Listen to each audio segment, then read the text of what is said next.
In this Python tutorial, you're going to learn everything you need to know to start programming in Python. If you want to learn Python programming for data science, machine learning, or web development, this Python tutorial is the perfect place to learn Python. You don't need any prior knowledge in Python or programming in general. I'm going to teach you everything from scratch. I'm Mosh Hamadani, and I've taught millions of people how to code through this channel. If you're new here, make sure to subscribe as I upload new videos every week. Now, let's jump in and get started. All right, before we get started, let me give you some ideas about what you can do with Python. That's a very common question. Python is a multi-purpose programming language, so you can use it for a variety of different tasks. You can use Python for machine learning and AI. In fact, Python is the #1 language for machine learning and data science projects. Python is also very popular in web development.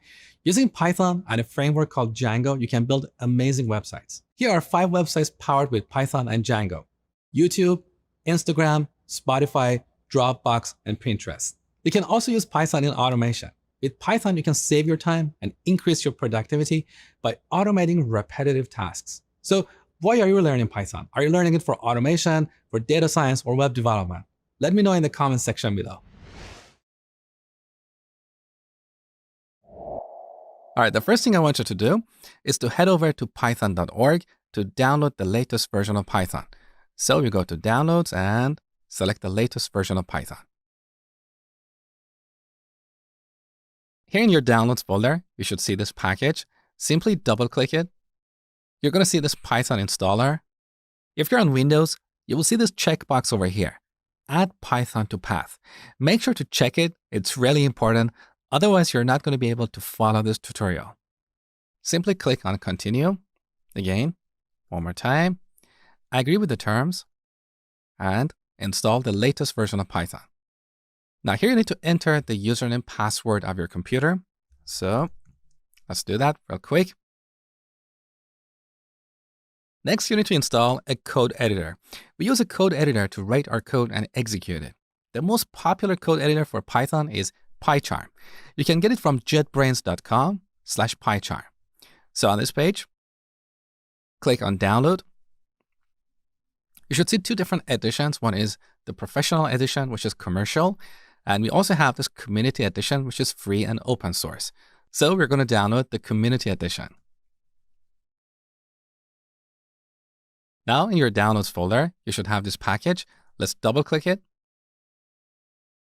If you're on Windows, you're going to see an installation wizard. So simply click on the next button until you install PyCharm. If you're on a Mac, you need to drag this PyCharm and drop it onto the Applications folder.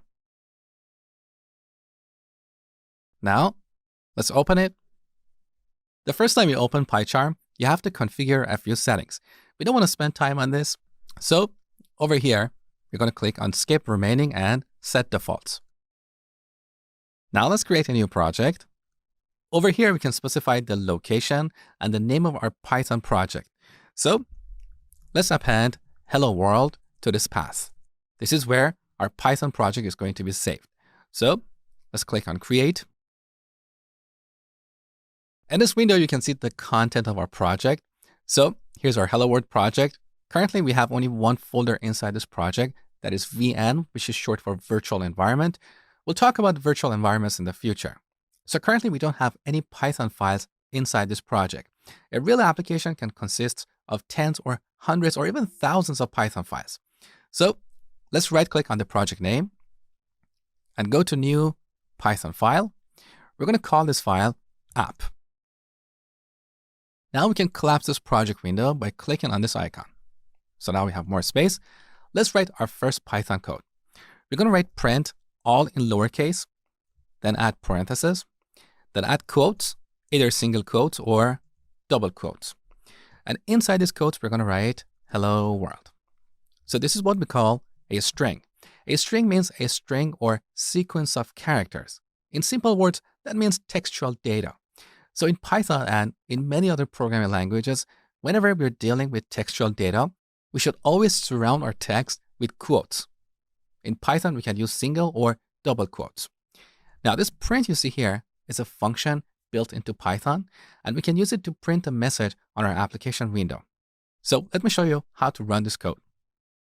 On the top, we go to the Run menu and then select Run. Note that there is a shortcut associated with this command. I always use shortcuts because they increase my productivity. So let's click on this.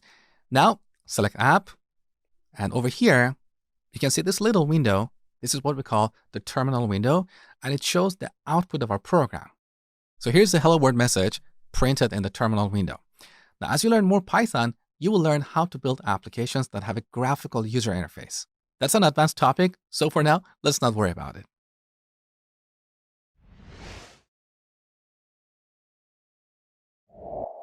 All right, now let's talk about variables.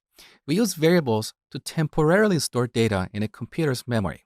For example, we can store the price of a product, or someone's name, their email, their age, and so on. Let me show you. So to declare a variable, we start by typing a name for that variable. Let's say age.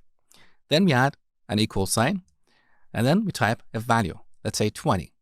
So with this, we're storing the number 20 somewhere in our computer's memory, and we're attaching this age as a label for that memory location. So now we can read the value at this memory location and print it on the terminal. So instead of printing hello world, we want to print the value of the age variable. So I'm going to delete what we have inside parentheses and type age.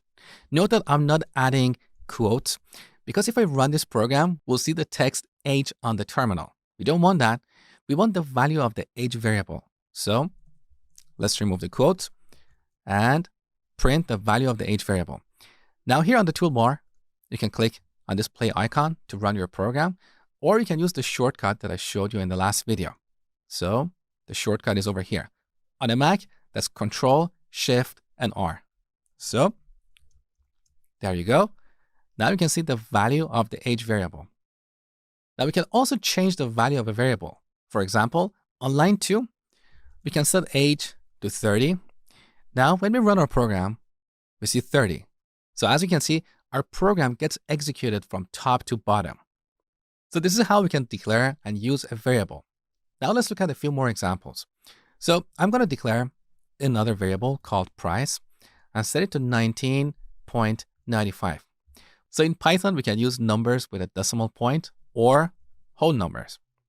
We can also declare a variable and assign it a string value. So let's say first underline name. So if you want to use multiple words in the name of a variable, we should separate them using an underscore. This makes our code more readable.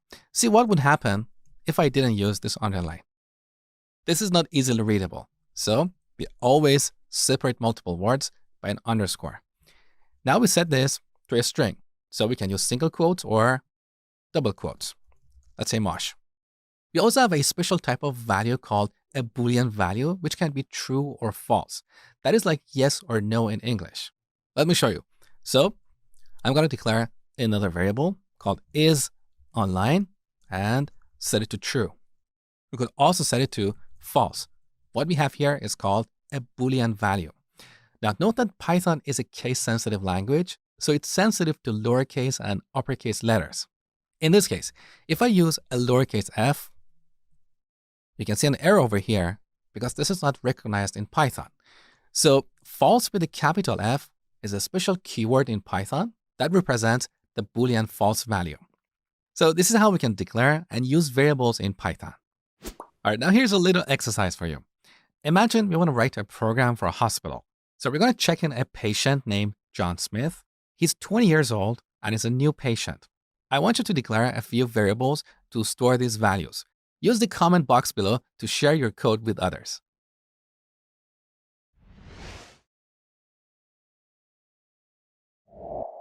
In this tutorial, I'm going to show you how to receive input from the user. So in Python, we have another built-in function called input. We use this to read a value from the terminal window. Let me show you. So we add parentheses, then we type a string. Here we can type a message like, what is your name? We add a question mark followed by a space. You will see why we need this space in a second. So let's run this program. We get this message. Now we have to enter a value. So we click over here. Now you can see that the caret is separated from the question mark. This is because of the white space that we added over here. So now we have to type a value, let's say John. When we press enter, this function will return the value that we entered in the terminal window. So we can get that value and store it in a variable. So let's declare a variable called name and set it to the return value of the input function. Now we can print a greeting message for this user. So we use the print function. We say, hello, we add a space. Now, after the string, we want to add the value of the name variable. So we use a plus sign and then type name. What we are doing here is called string concatenation. So we're combining this string with another string. Now let's run our program and see what happens. So what is your name? Mosh. Now we get this message, hello Mosh. So this is how we can use the input function in Python.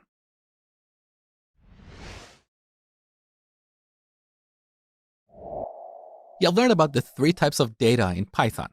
We have numbers, strings, and booleans. Now there are times you want to convert the value of a variable from one type to another. Let me show you. So we're going to use our input function to read the user's birth year. So enter your birth year. Now this input function is going to return a value, so we can store it in a variable called birth underline year. Okay? Now let's write code to calculate the age of this user. So we write an expression like this. Currently we are in the year 2020. So 2020 minus birth year. This expression or piece of code is going to produce a value. So once again, we can store that value in a variable. Let's call that variable age. Now let's print age on the terminal. Let's run our program and see what happens. So my birth year is 1982.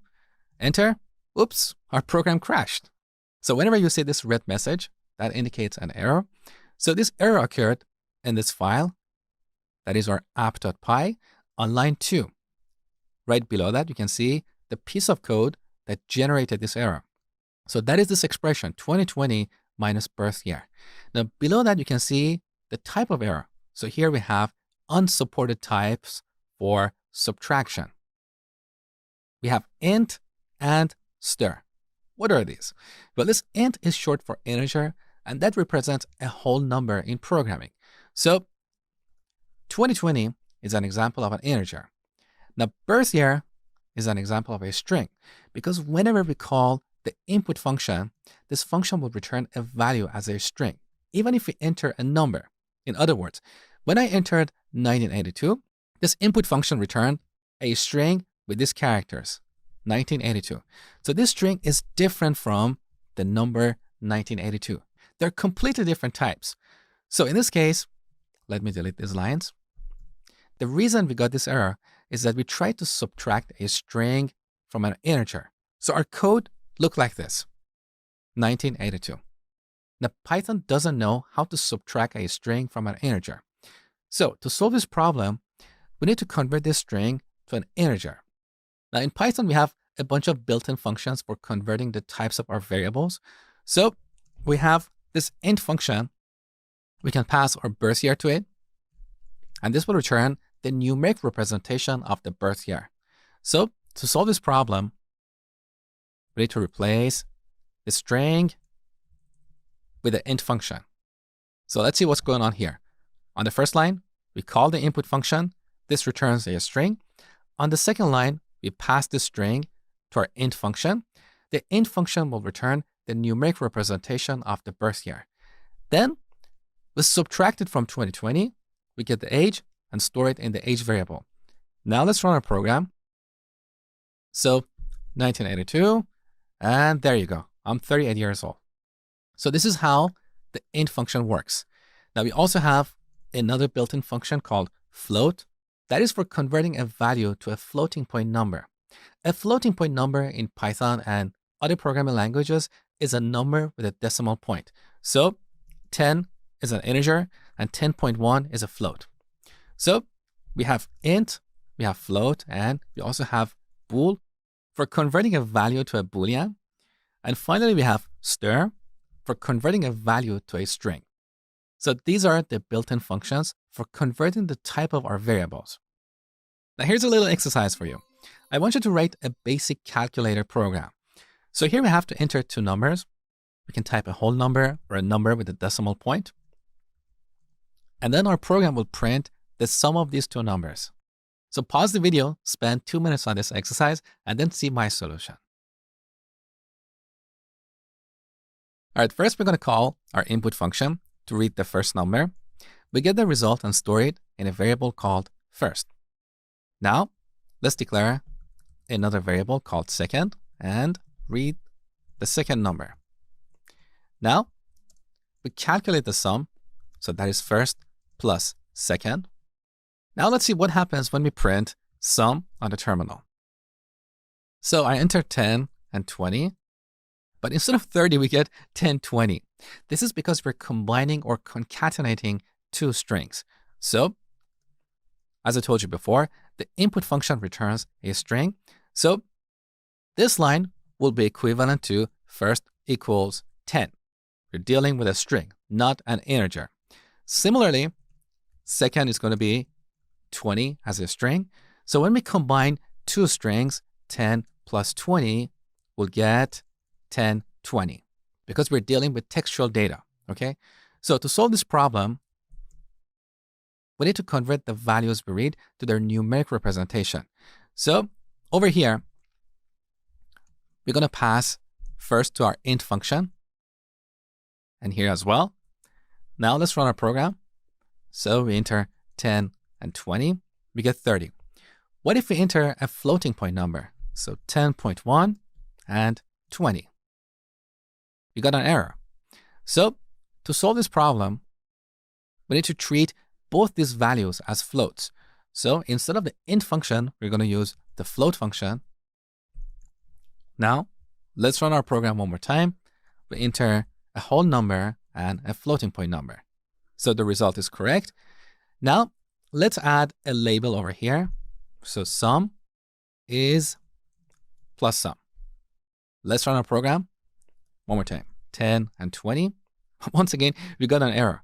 The error is saying that Python can only concatenate strings, not floats to strings. So on line 4, we have a string.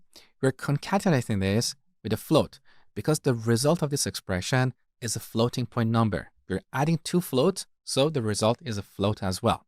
So Python doesn't know how to evaluate code like this. It doesn't know how to concatenate a float to a string. To solve this problem, we need to convert sum to a string. So this is where we use the stir function. Now, let's run the program again. So 10 plus 20.1, and here's the result. And one last thing. In this example, I'm calling the float function. At the time, we want to calculate the sum of these two numbers, but this is not a requirement. We can call the float function over here. So this input function returns a string. We can pass that string to our float function. Take a look. So float, parentheses, like this. So the value that we're passing to the float function is the value that is returned from the input function. Similarly, we call the float function over here. Now, we can change this expression to first plus second. That is another way to write this piece of code. So type conversion is important in Python and other programming languages. There are times you need to convert the type of a variable to a different type.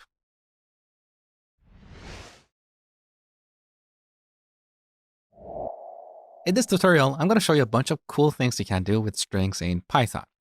So let's start by declaring a variable called course and set it to Python for beginners.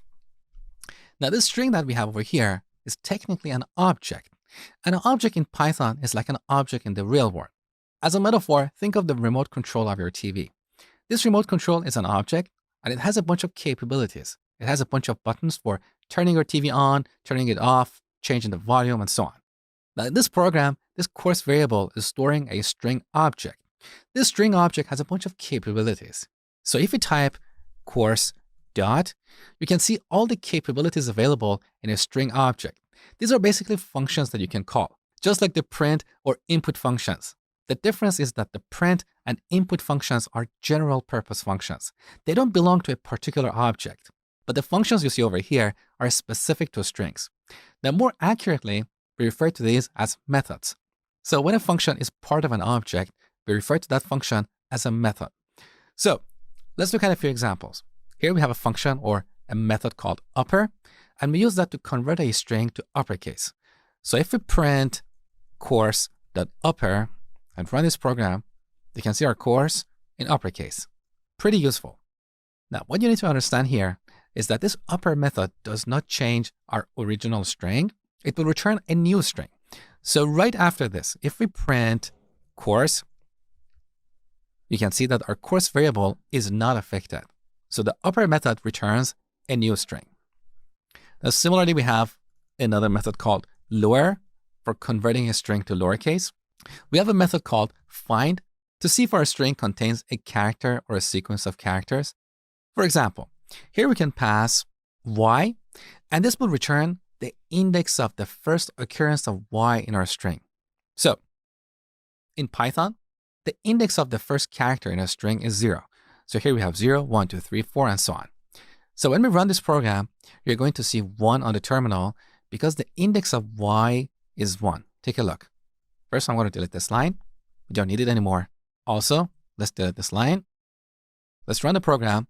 There you go. Now, as I told you before, Python is sensitive to lowercase and uppercase letters. So if I pass an uppercase y here, this find method returns -1 because we don't have an uppercase y in this string. We can also pass a sequence of characters, for example, 4. So this will return the index of the word 4. Take a look. So it's 7. Now, there are times we want to replace something in a string with something else. To do that, we use the replace method, replace. So we can replace 4 with a string containing the number 4. Take a look. So Python for beginners. Obviously, if we look for a character or a sequence of characters that don't exist in our string, nothing is going to happen. For example, if we try to replace x with 4, obviously we don't have x here, so nothing is going to happen. Also, just like the upper method, the replace method is not going to modify our original string, so it's going to return a new string. This is because strings in Python and many other programming languages are immutable. We cannot change them once we create them. Whenever we want to change a string, we'll end up with a new string object in memory. Now, one last thing I want to cover in this tutorial. There are times you want to see if your string contains a character or a sequence of characters. One way to do that is using the find method that we talked about. So let's see if our string contains Python. Now, when we run this program, that is the index of the first occurrence of the word Python in our string. Now, in Python, we can also use the in operator. So we can write an expression like this. We type a string, Python, then we type in. This is a special keyword in Python. This is what we call the in operator. So after that, we type the name of our variable. So with this expression, we're checking to see if we have Python in course. As you can see, Python code is very readable. It's like plain English. So when we run this program, instead of seeing the index of the first occurrence of Python, we see a Boolean value. This is more desirable in a lot of cases. Next, we're going to look at arithmetic operations.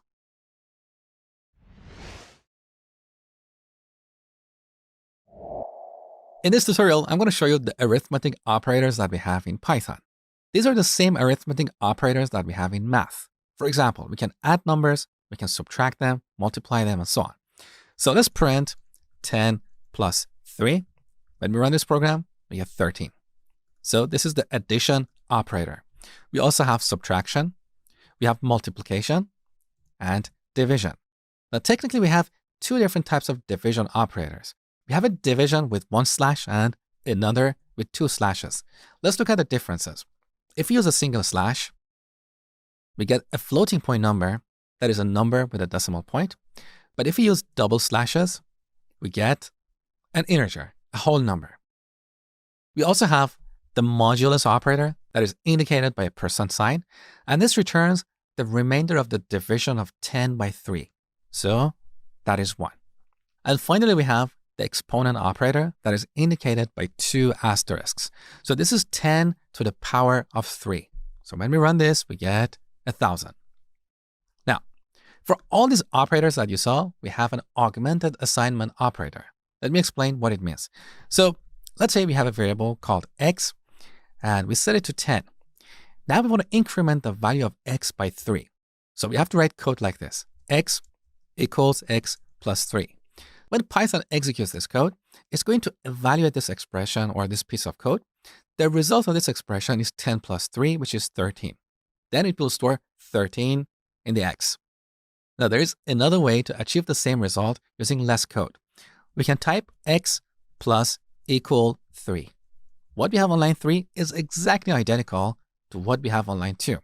So what we have here is called the augmented assignment operator. So we have this assignment operator, but we have augmented or enhanced it. Now here we can also use subtraction to decrease the value of x by 3. We can use multiplication and so on. So these are the arithmetic operators in Python.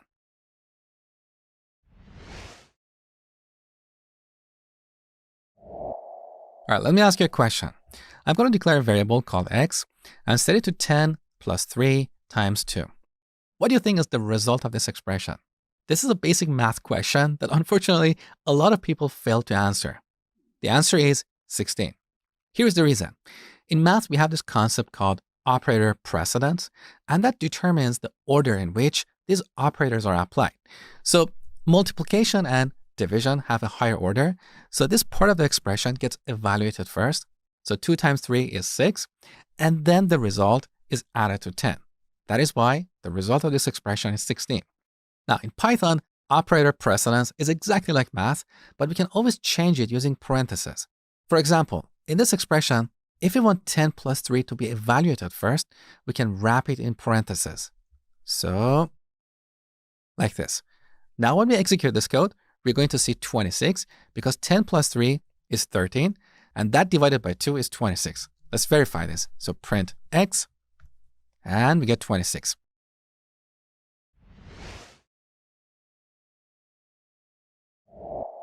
So you learned about the arithmetic operators in Python.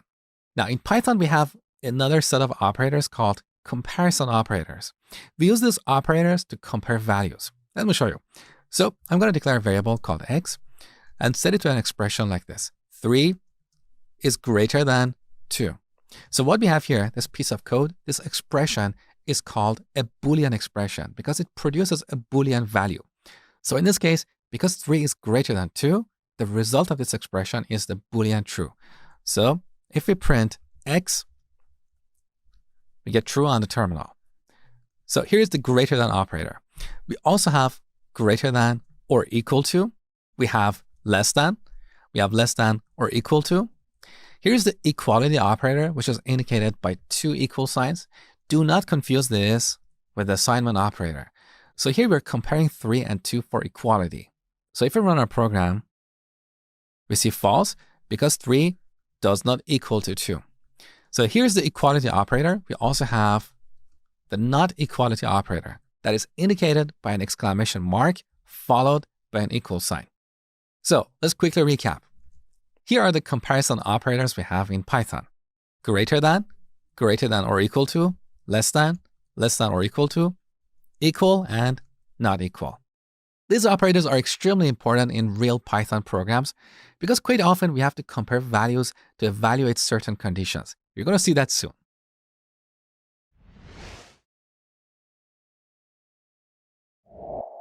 In Python, we have another set of operators called logical operators. We use these operators to build complex rules and conditions. Let me show you. So I'm going to declare a variable called price and set it to 25. Now let's print a Boolean expression like this. Price is greater than 10. Now let's say we want to check to see if the price is between 10 and 30. This is where we use the logical AND operator. So we type AND, and right after that, we type another Boolean expression. So price less than 30.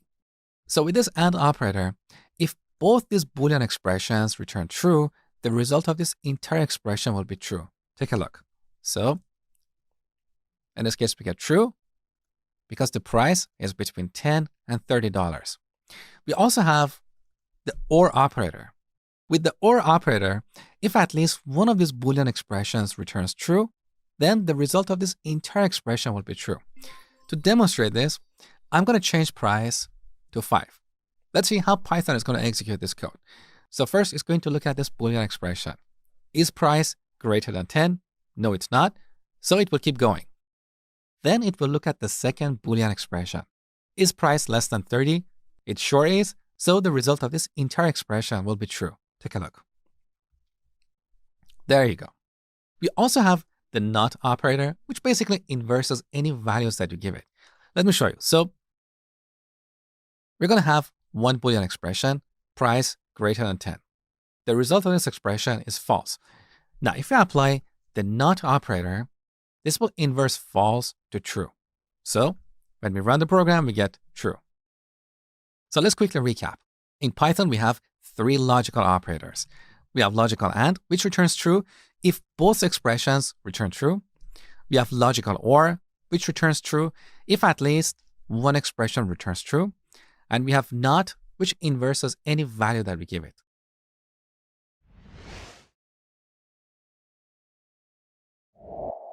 In this tutorial, we're going to talk about if statements in Python. We use if statements to make decisions in our programs. For example, we can declare a variable called temperature, and depending on the value of this variable, we can print different messages on the terminal. Let me show you. So here's our temperature variable. We set it to 35.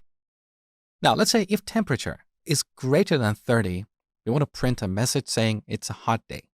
So we type if, then we type a condition, and this is where we use our comparison operators. So we type temperature greater than 30. Then, so we had a colon, and see what happens when I press enter now. The caret is indented, and this represents a block of code. So the code that we write over here will be executed if this condition is true. Otherwise, it's not going to be executed. Let me show you. So we're going to print it's a hot day. And by the way, note that here I've surrounded the string with double quotes because here we have a single quote as an apostrophe. So I couldn't declare a string like this with single quotes.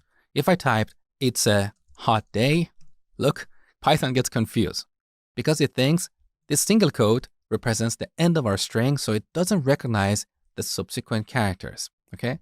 So that's why we use double quotes here, so we can have an apostrophe in our string.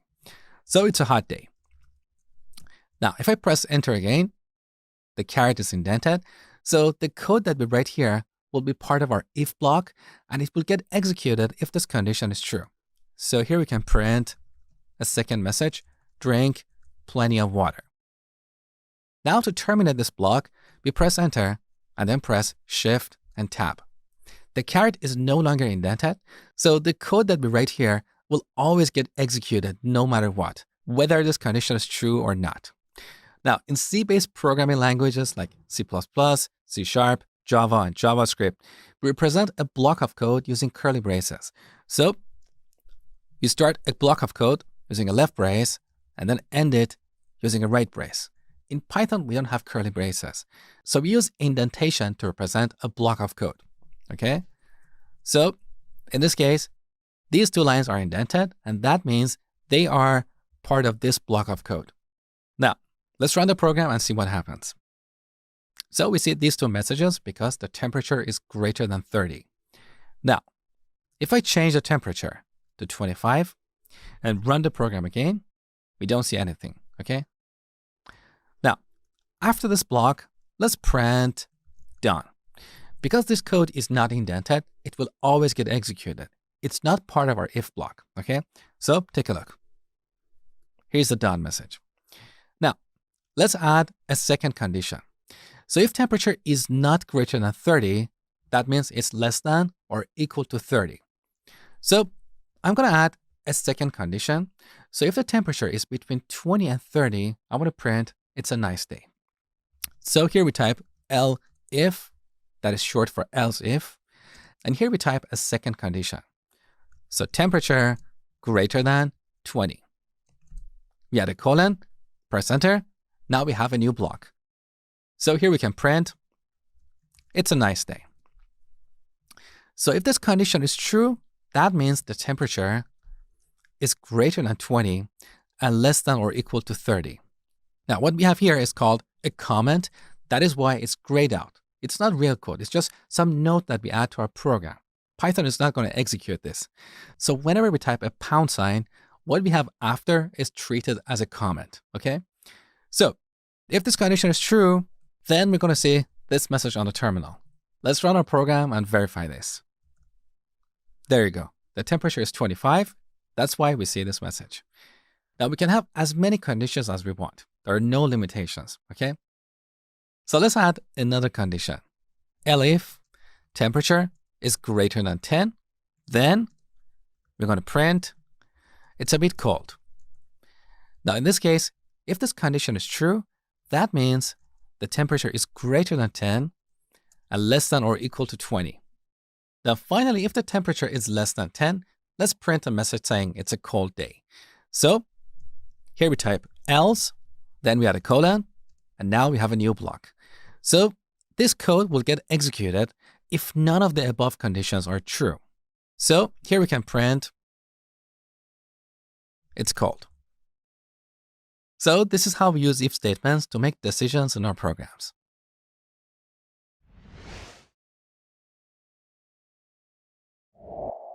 Here's a great exercise for you to practice what you have learned so far.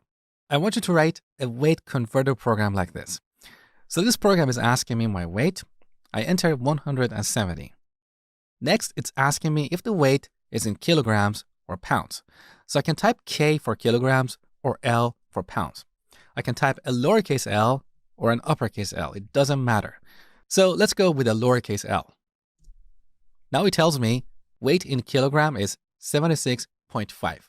So go ahead and spend 5 minutes on this exercise. You can use the comment box below to share your code with others. And then when you're done, come back see my solution. So first we call our input function to ask the first question, weight. We get the result and store it in a variable called weight. Next, we call the input function one more time to ask the second question. Is this in kilogram or pounds? We get the result and store it in a variable called unit. This is where we're going to use an if statement. So we want to check to see if unit equals K. Then we should convert the weight to pounds and print it on a terminal. However, with this code, if I type a lowercase k, this condition is not going to be true because earlier I told you that Python is a case-sensitive language. So we need to convert this string to uppercase. Earlier we talked about string methods. So if we type dot, we can see all the functions or methods available in a string object. So we use the upper method, and this returns a new string in uppercase. Now, if this condition is true, first we need to convert the weight to pounds. So we declare a new variable called converted, get the weight, and divide it by 0.45. And then we can print this on a terminal. So we say weight in pounds is, then we append converted. Now to terminate this block, we press Shift and Tab, else colon. So if this condition is not true, that means the weight was entered in pounds, so we need to convert it to kilograms. Once again, we declare a variable, converted, and set it to weight times 0.45. And then we print weight in kilograms. And here we concatenate this string with converted. All right, now we need to terminate this block. So we press enter, then Shift and Tab. Good. Now, if we run this program, we're going to see an error. Let me show you. So let's run it. Here I'm going to enter 170. Then I type a lowercase l. Okay, here's an error. Can't multiply sequence by non-int of type float. So this is where we got this error when we tried to multiply the weight by 0.45. So that is line 7 in our code. Now, the reason this is happening is because the weight variable is storing a string object. Because earlier I told you, the input function always returns a string. So here we need to convert the weight to a number. We can either use the int or the float function. Let's run the program one more time. So 170 in pounds. Here's a second error. Can only concatenate string, not float to string. And that error occurred over here when we tried to print the weight in kilograms. So look at line 7. In this case, weight is an integer. We are multiplying an integer by a float, and the result of this operation is going to be a float. Now on line 8, we are trying to concatenate or combine a string with a float, and Python doesn't know how to execute this code. To solve this problem, we need to convert this float to a string. So here we use the built-in stir function. Let's run the program and see what happens. So 170 in pounds, and here's my weight in kilograms. Now let's try entering a weight in kilograms. So run it one more time. Let's say 76 kilos. Here we get a familiar error. Can only concatenate string to string, not float. So this error occurred on line 5, where we tried to concatenate a string to a float. So once again, we need to convert this to a string object. Now, let's run the program one more time. 76 kilos is equal to 168 pounds. Hey guys, I just wanted to let you know that I have an online coding school at codewithmosh.com where you can find plenty of courses on web and mobile development. In fact, I have a comprehensive Python course that teaches you everything about Python from the basics to more advanced concepts. So after you watch this tutorial, if you want to learn more, you may want to look at my Python course. It comes with a 30-day money-back guarantee and a certificate of completion you can add to your resume. In case you're interested, the link is below this video. In this tutorial, we're going to talk about while loops in Python. We use while loops to repeat a block of code multiple times. For example, let's say we want to print the numbers 1 to 5. A poor way of doing this is writing code like this. Print 1, then print 2, print 3, print 4, and print 5. Now, why is this a bad approach? Well, what if we wanted to print the numbers 1 to 1 million? We don't want to write 1 million lines of code, each line printing a number. This is where we use while loops. So we'll start off by declaring a variable like I and set it to our initial number, let's say 1. Then we type while, and here we type a condition. So once again, we can use our comparison operators. Let's say I less than 5, less than or equal to 5. As long as this condition is true, then the code that we write inside of the while block will get executed. So here we type a colon, then press enter. Now we have a block of code. In this block, we can print I, and then we need to increment I by 1. So we set I to I plus 1. If we don't do this, I will always be 1, and this block of code will get executed indefinitely. It will never terminate. Basically, our program will continue running until it runs out of memory. So in the first iteration, I is 1, is less than 5, so Python is going to execute this block of code. It will print 1 on the terminal, and then I becomes 2. Then the control moves back over here. So Python evaluates this condition. 2 is less than or equal to 5, so the condition is true, and once again, Python is going to execute this block one more time. In the second iteration, we're going to see 2 on the terminal, and then I will become 3. So this will continue until this condition is no longer true. Let me show you. So let's run this program. Now we see the numbers 1 to 5. So this is the beauty of while loops. I can easily change 5 to 1,000. And by the way, I'm separating these 3 digits using an underscore. This makes my number more readable. We don't have to add this, but it just makes our code more readable. So let's run the program. Now we see the numbers 1 to 1,000. It's much easier than 1,000 lines of code, each printing a number, okay? Now let me show you something really cool. So I'm going to change this to 10. Now, instead of printing I want to print an expression. So I'm going to multiply I by a string, an asterisk. Now, you might be confused here because earlier I told you that in Python, we cannot concatenate a number to a string. But here I'm using the multiplication operator. Well, this is different. We can multiply a number by a string, and this will repeat that string based on the value of that number. So if I is 1, we're going to see 1 asterisk. If I is 5, we're going to see 5 asterisks. Let me show you. So when we run this program, we see this triangle shape because in the first iteration, I is 1, So we see 1 asterisk. In every iteration, I is incremented by 1. So we see 1 extra asterisk. And finally, in the last iteration, I is 10. And we see 10 asterisks on the terminal.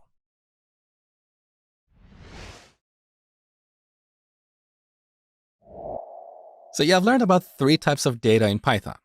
We have numbers, which can be integers or floats. We have booleans and strings. These are what we refer to as primitive or basic types in Python. Now, in Python, we have a bunch of complex types as well. These complex types are very useful in building real applications. In this tutorial, we're going to talk about lists.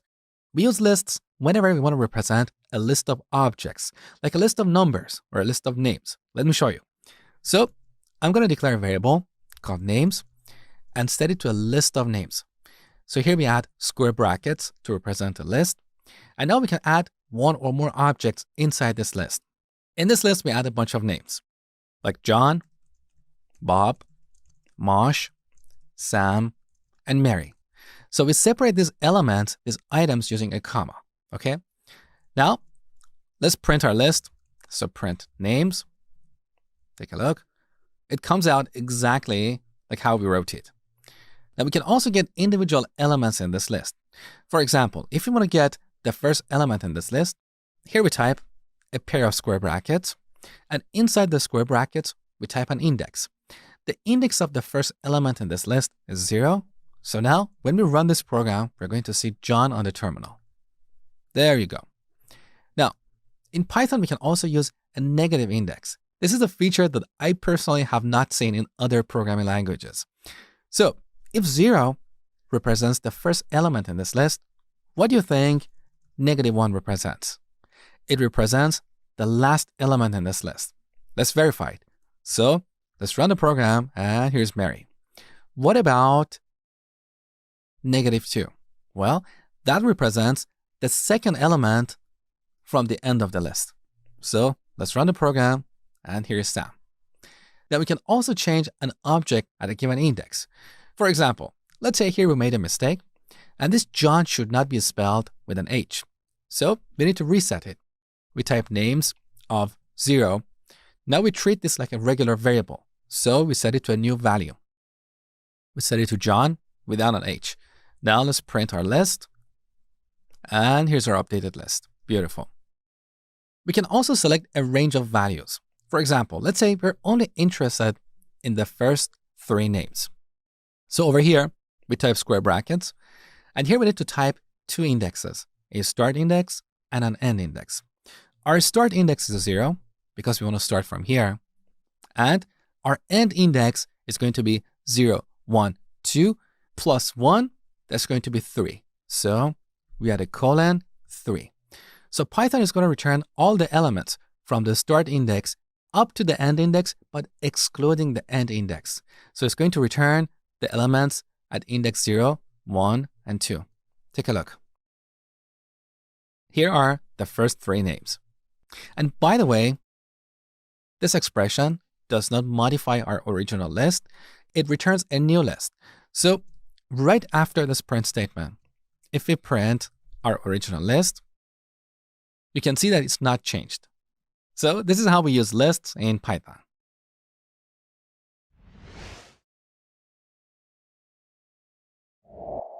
Earlier, I told you that strings in Python are objects.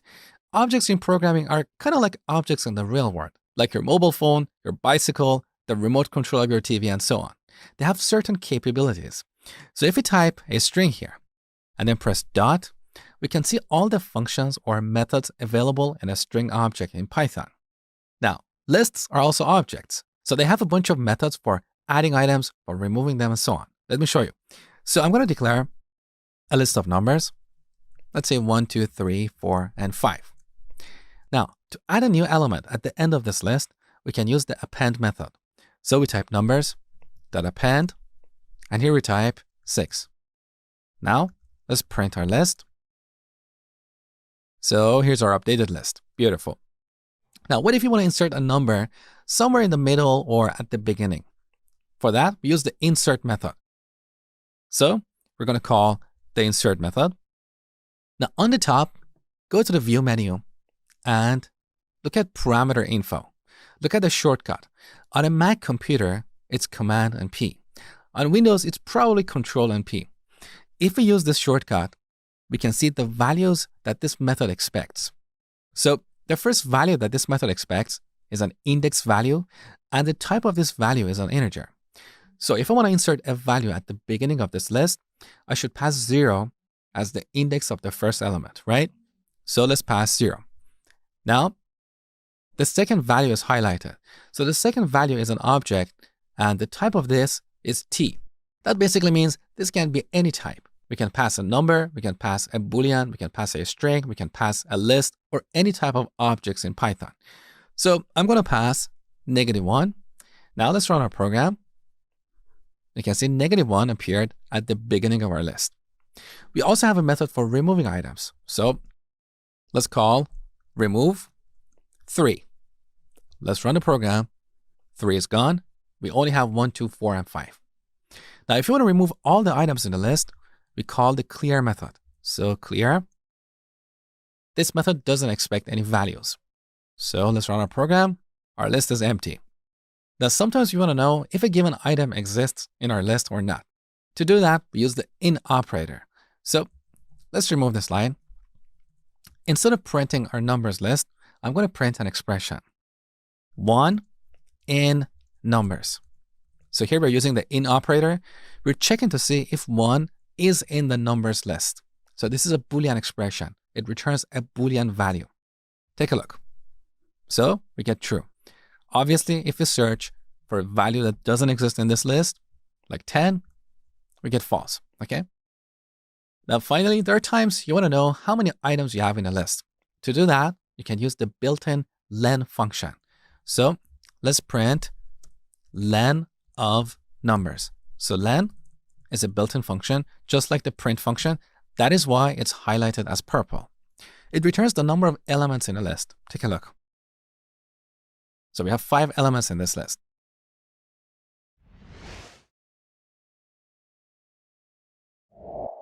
When writing Python programs, there are times you want to iterate over a list and access each item individually. Let me show you.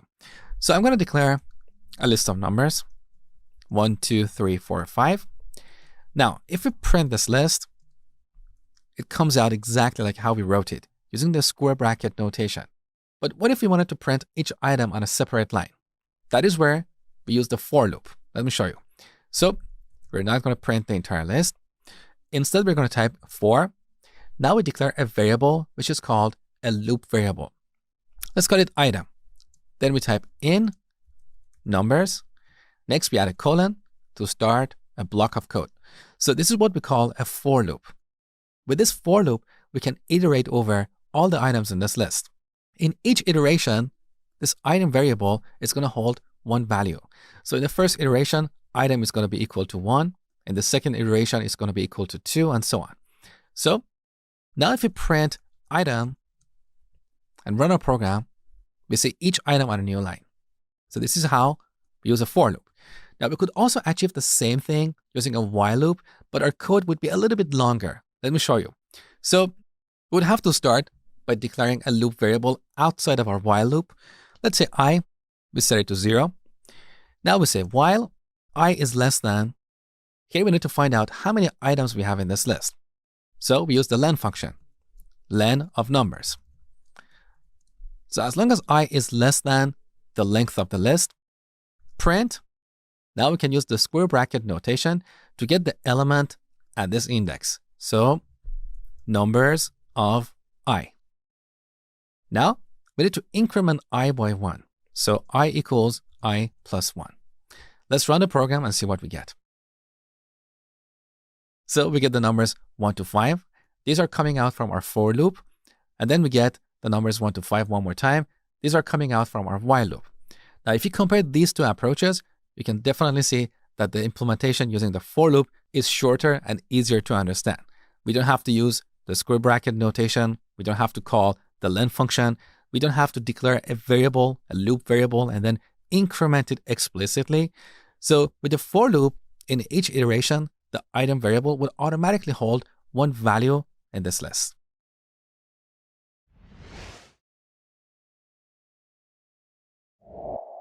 In this tutorial, we're going to talk about the range function in Python. We use the range function to generate a sequence of numbers. Let me show you. So we type range. This is a built-in function, just like the print and input functions. Here we can pass a value like 5, and this will return a range object. A range object is an object that can store a sequence of numbers. Let me show you. So let's call that numbers. So this is a range object. In this object, we're going to have the numbers 0 to 5, but excluding 5. Now, if we print numbers, we're going to see this message, range of 0 to 5, not the actual numbers, because this is the default representation of a range object. To see the actual numbers, we need to iterate over this range object using a for loop. In the last video, you learned how to iterate over a list using a for loop, but we can also iterate over a range object using a for loop. Basically, we can use the for loop with any object that represents a sequence of objects. So instead of printing numbers, we're going to use a for loop for number in numbers, colon, we're going to print number. Take a look. Now we see the numbers 0 to 4. So range of 5 generates a sequence of numbers starting from 0 up to the number we specify here. Now, if we supply two values, the first value is going to be considered the starting value, and the second value is going to be considered the ending value, and it's going to be excluded. So range of 5 to 10 is going to generate the numbers 5 to 9. Take a look. There you go. Now we can also supply a third value, and that will be used as a step. So let's say instead of having a sequence of numbers like 5, 6, 7, 8, 9, we want to jump two numbers at a time.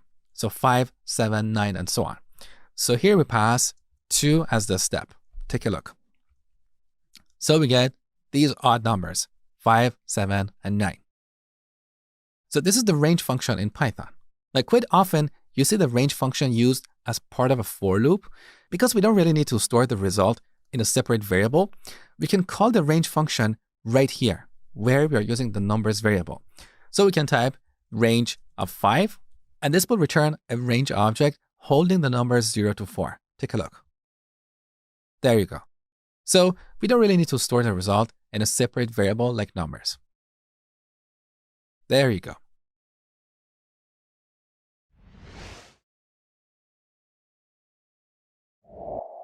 In this tutorial, we're going to talk about tuples in Python.